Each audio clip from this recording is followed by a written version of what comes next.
Well, good morning, everyone. Welcome to Jacksonville for the U.S. Conference of Mayors National Leadership Meeting on Exports and Ports.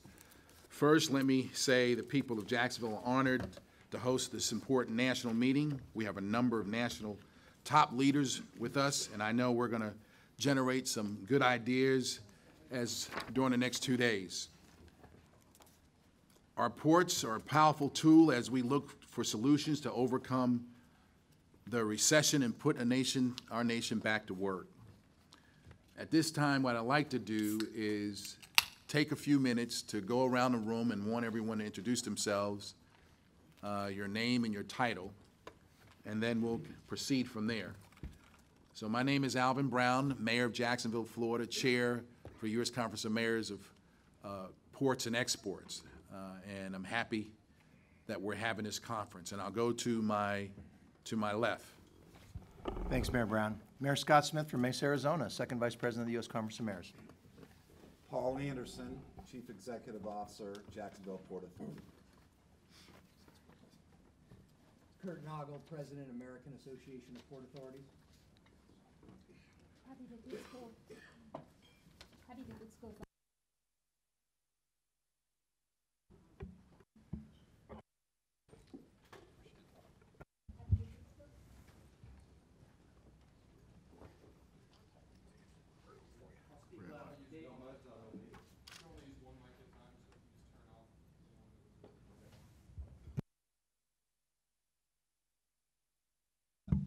So now it's working. So Paddy de Gutzko from Siemens, Berlin, Germany. David Libatique, Senior Director of Government Affairs, Port of Los Angeles. My name is Doug Wheeler. I'm the Florida Ports Council. My name is Glenn Wiltshire. I'm Deputy Director of Broward County's Port Everglades. Hi, I'm Jim Walker with the Corps of Engineers, the Navigation Program out of Washington, D.C. Richard Wainio, CEO, Port of Tampa. Steve Tyndall, Senior Director, Port Manatee. Mark Stodlow, the Mayor of Little Rock, Arkansas. We have an inland port on the Arkansas River. Don Snyder, Port of Long Beach, Director of Trade Development. Eric Russ, Mayor of the Town of Simsport. We have an inland port on the Chapala River. Andre Pierre, Mayor for the City of North Miami. Gus Morrison, Mayor of Fremont, California. John Marks, Mayor of the City of Tallahassee, Florida. Jennifer Kinsella, Director of Public Partnerships for CSX Transportation here in Jacksonville. Mayor Patrick Hayes, North Little Rock, Arkansas, and also Vice Chairman of the Transportation Subcommittee of Transportation on Rail and Rail Policy.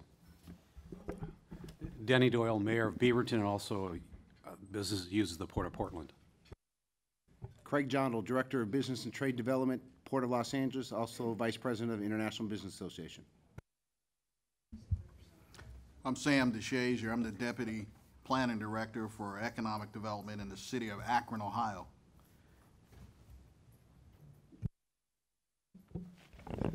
I am Matt Camp. I'm the Vice President of Urban Business Initiatives for ICIC. We're a research and strategy economic development organization. Richard Biter. I'm the Assistant Secretary for Intermodal Systems Development for Florida Department of Transportation. I'm James Bennett. I'm with the Florida Department of Transportation, serving the Northeast District of District 2 of DOT. I'm Thomas Bayer, Vice President, Infrastructure Logistics for Siemens in Texas. Good morning. I'm Steve Brown. I manage intermodal planning for the Port Authority of New York and New Jersey. I am Jim Brainerd, Mayor of Carmel, Indiana, and a trustee of the U.S. Conference of Mayors. I'm Joe Adami, Mayor of the beautiful city of Corpus Christi, Texas. Good morning, Derek Smith, Vice President of Sales and Marketing of CSX Transportation, headquartered here in Jacksonville. Good morning, I'm LaDonna DiCamillo, BNSF Railway, and I'm from Los Angeles. Good morning, Bill Wild, Mayor of the City of Westland, Michigan. Morning, John Martin, Martin Associates. Jim Diffley, I'm an economist with IHS Global Insight and have been the lead author of the Metro Economy series for the last 10 years for the mayors. I'm Bob Foster, the mayor of Long Beach, California. I'm Tom Cochran with the United States Conference of Mayors in Washington.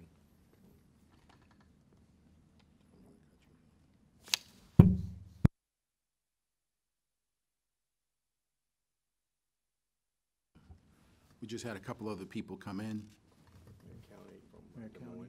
Mayor County from Des Moines, Iowa. Thank you, sir. Oh, good to be here.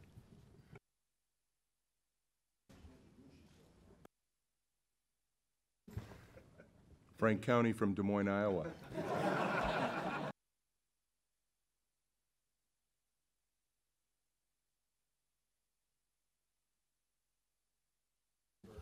Well, it's good to see so many people here. I'm glad you're here. Just want to give you a little taste of where you're at in Jacksonville. Jacksonville is a city of about 840 square miles. We've been a consolidated city since 1968. We have one of the largest urban park systems in the country, and I hope you get a chance to enjoy some of our assets here. You should take a stroll down the Riverwalk if you hadn't already. It's right behind this hotel. The river is not only just great treasure for recreation and resources, but also it annually moves 20 million tons of cargo in and out of Jacksonville each year. So at the onset, I just want to say, on behalf of all the mayors of the U.S. Conference of Mayors, I want to thank Seaman for their commitment to sponsor this national meeting. Let's give them a hand for their support. Siemens has been a strong collaborator with the conference on promoting infrastructure, investment, and cutting-edge technologies in our cities. Today is just another example of that partnership.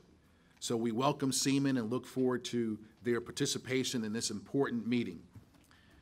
You know, Jacksonville is the 46th largest metro economy in the U.S., generating nearly $60 billion in gross metropolitan product annually. We're a city on the move, and shipping is a big part of our strategy. Just in 2011, Jacksport recorded 15.3 million metric tons of import and exports in 2011. So it's always amazing for me to think that overseas children are playing with our toys and sporting goods that pass through ports.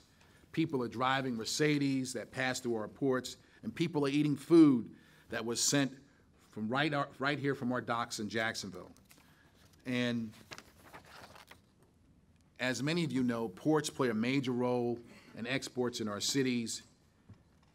Here in Jacksonville, just to give you an example, one of our top trading partners is Puerto Rico, and its impact is huge in our city. It's worth 18,000 jobs and over $500 million in economic impact. And some of you all may recognize some of the big name brands that you may use or not use. One is Bacardi rum. It exports over 8,000 metric tons of ingredients to Puerto Rico from birth annually. So it's big. We're also home to 4 of 16 publicly traded companies, Fortune 500 companies in the state, which is 25%, the largest being CSX. And I want to thank CSX for participating with us today. They've made a huge investment, both locally and nationally, investing in cities around the country and play a major role in trade. We're home to the Jaguars, and in fact, the owner of the Jaguars' yacht is right outside the hotel, so I'm sure some of you all have seen the yacht. And the last point I want to make about Jacksonville, Forbes ranked us number 6 for cities in the nation when it comes to doing technology business. So you're in a great city. Throughout the meeting, you'll hear from Paul Anderson, President and CEO, who just introduced himself, and Jerry Malott, who's not here, with Partnership Jacks USA, who will talk more in great details about the business destination city. I consider our port, and you all will hear more about it, as a huge economic engine for our community. It's a $19 billion economic engine. It's already created 65,000 jobs, direct and indirect, and the average salary is $44,000 a year. When Mayor Gosa named me chairman of the Port and Exports for the conference, I was humbled and honored to step up to the plate and do this because it's so important for our cities. And as you know, we're all focused on putting our cities back to work, and it's so important. So as we go out through this day for the next 2 days, we'll have an opportunity to work together to develop a national agenda for the Conference of Mayors, to really make sure that we have an opportunity to lay out all the issues, to develop the agenda, to discuss the importance and relevance of port and exports, and be able to present a platform with some recommendations to the whole body in our meeting in June. Now, we've invited a diverse array of group of people here from all over the country to talk about these issues. Port directors, trade specialists, et cetera. So we really have an opportunity to really make a huge impact on ports and exports. So I encourage everyone to ask questions, make your comments as we go out through this 3 sessions that we're going to have today. And then tomorrow, we'll wrap up with the president and a forum. So at this time, I'd like to ask our Vice President, Scott Smith, to say a few words. Thank you, Mayor Brown. And thank you so very much for hosting this in your beautiful, beautiful city. I got in last night, and as I woke up this morning, I looked outside, and there was this body of water, and so I asked people, what was that? I said, that's a river. I don't know that I'd ever seen a river with actually water in it. So that's really nice. What a beautiful place. Most of our rivers just have rocks in the bottom. Mayor Brown failed to mention one minor fact about the import-export business here in Jacksonville. He talked about Bacardi and how there's 8,000 tons a year in rum and other products. What he failed to mention was that fully half of that, 4,000, stays right here in Jacksonville and is consumed during the Florida-Georgia football game every year. Go Dogs! Now, and the fight is that which side drinks more. I think Georgia's got a hand down, right? Right, Tom? Yeah. Not even a contest. There's about 3 jokes, but I'm not going to go there. Now, this is interesting, and I'll tell you, there's people who would ask, okay, as I go around the room, there's a lot of people here who it seems like the natural thing to be at a conference, specialized conference related to ports and export. And it was interesting. I was talking to a reporter, and they said, "Well, what does Mesa, Arizona, have to do with this?" And I think that's one of the huge challenges we have, is the thought that somehow if you're not Jacksonville, if you're not Long Beach, if you're not Charleston, that somehow you're not impacted by what happens in our seaports. And people forget about our land ports. We had mentioned several inland ports here, airports. Anything that connects us with the world economy is important. And it doesn't do a whole lot of good to a city, to a company in Mesa, Arizona, if they can't get access to Jacksonville or Long Beach or any of the others because our interstate system is crumbling, or our rail system doesn't have sufficient capacity, or even our digital system can't communicate up to the high level standards. The interesting thing is that several studies, and I know we're going to have Amy Lou from Brookings, and they're really big on the not only the impact, but on the opportunities that export create for the United States. We are really, in our country, we fully haven't understood and embraced the huge potential exports have to our economies. And since cities are the drivers of the national economy, one of the challenges we have is to fully embrace. Now, that doesn't mean that exports aren't a huge business. They are.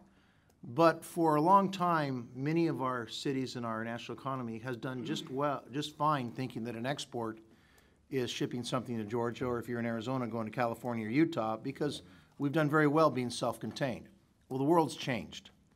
And with rising, ever-increasing and rising numbers and populations of middle class in developing countries, and you almost can't call them developing, Brazil or India or China, places like that, developing countries, there are huge markets and huge opportunities, and also incredibly huge competitors that didn't exist 20 years ago. And one of the things is that the conference, by focusing on this, on exports, and also including infrastructure, because as we realize, infrastructure and exports cannot be talked about separately. They are so intertwined. The fact of the matter is that our infrastructure system, which used to be the envy of the world, is no longer that. Our infrastructure system has not only lagged, it's falling behind very, very rapidly. Most of the so-called modern infrastructure investments we have made were made, many cases, the new ones, 50, 60 years ago, post-World War II. I'm so happy that the conference is focusing on one specific area where we can send a message to the country, a message to Washington, that identifies and clarifies and advances a single topic which we know, and those in this room understand, can have a huge impact on our economies. And when our economies are impacted, our citizens are impacted. And when our citizens can get these high-paying jobs and have some economic growth, for some funny reason, it solves a whole heck of a lot of problems and takes care of a whole lot of things. So I appreciate, Mayor Brown, you leading this charge and hosting us for what I think is not only an important topic, but it's going to be a topic where we as the U.S. Conference will play a leading role. Because it's surprisingly enough, it's a topic that gets talked about very little.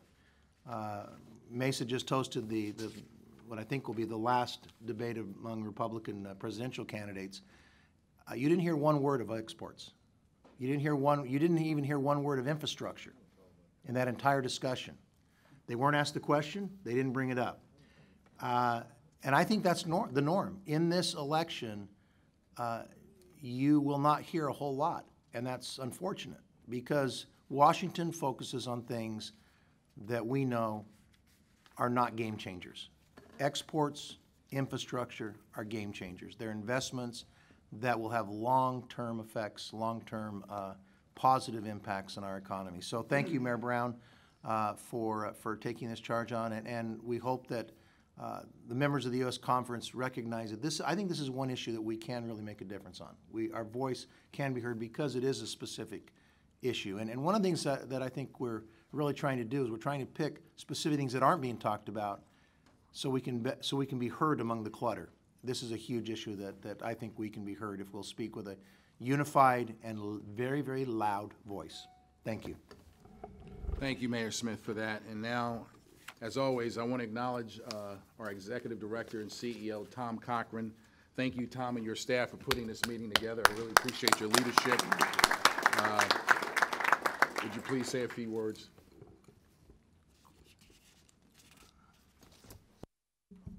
I want to say a few words and sort of set the stage for where I think what we're doing here and where we're going.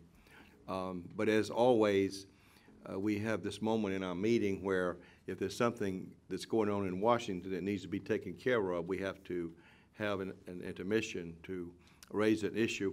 And Mr. Chairman, I'd like to call on Mayor County to talk about the transportation bill. Senator Baggett, who's a former mayor of Anchorage, who is our mayor in the Senate, has an amendment that needs our attention. And so, Mayor County, could you give us an update on that, and then I'll come back to the Ports meeting. Mayor County.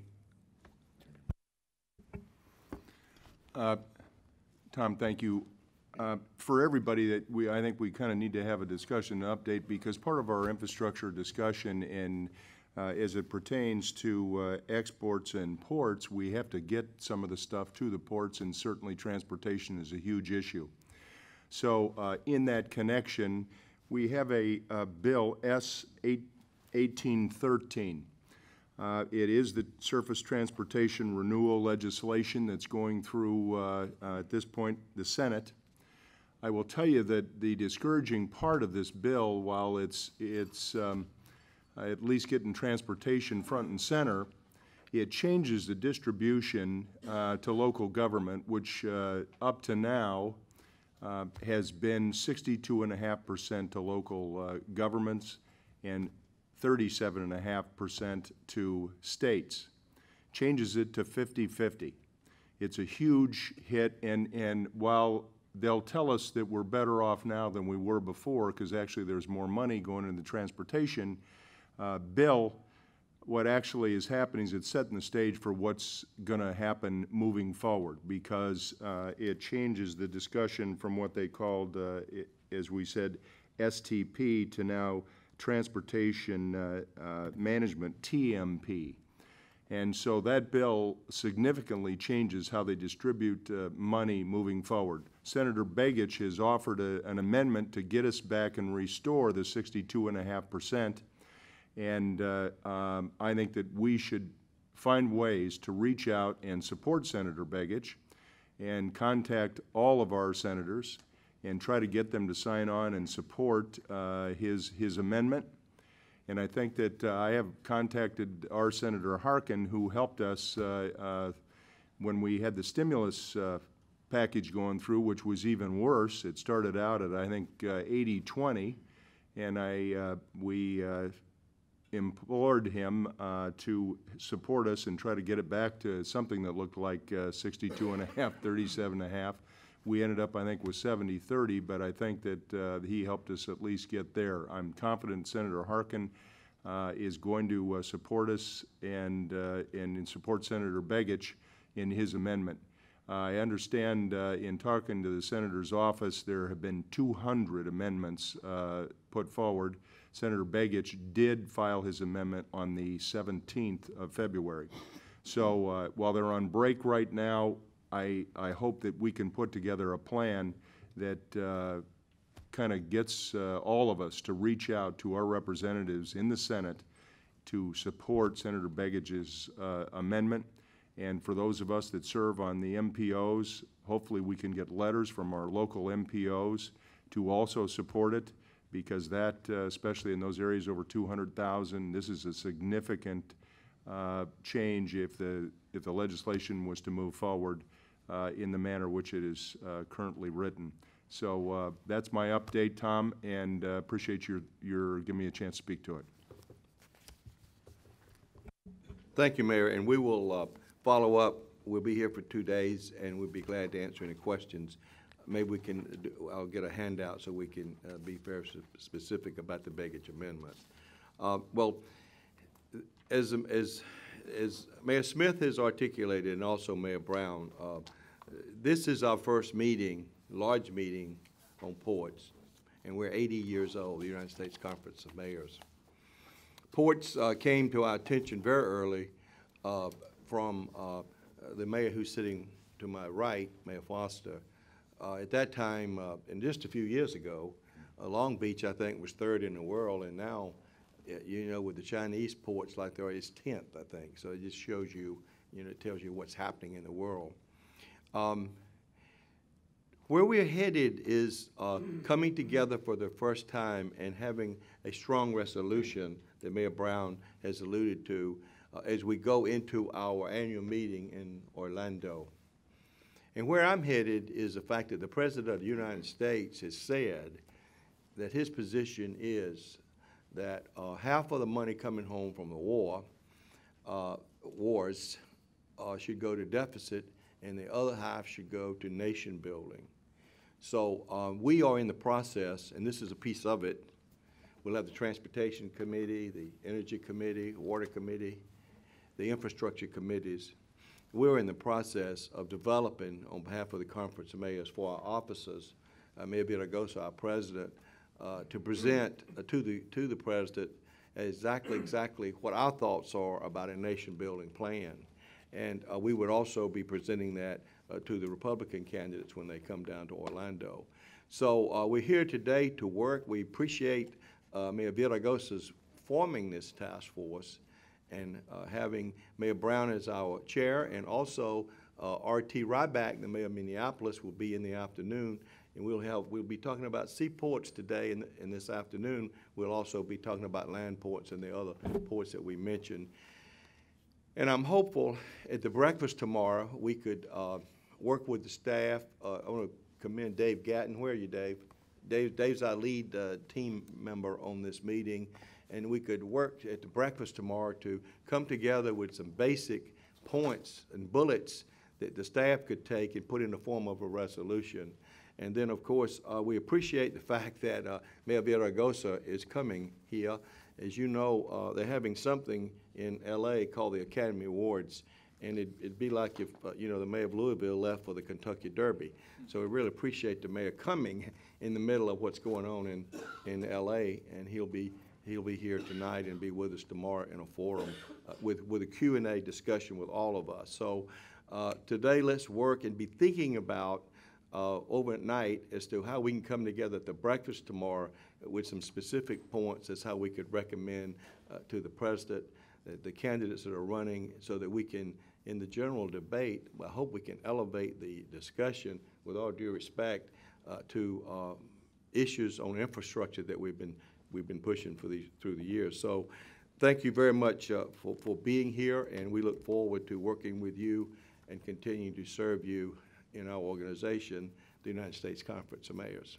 And also thank you, I would like to also thank Siemens, a strong partner, for their help in helping us put this meeting together. Thank you, Mr. Chairman.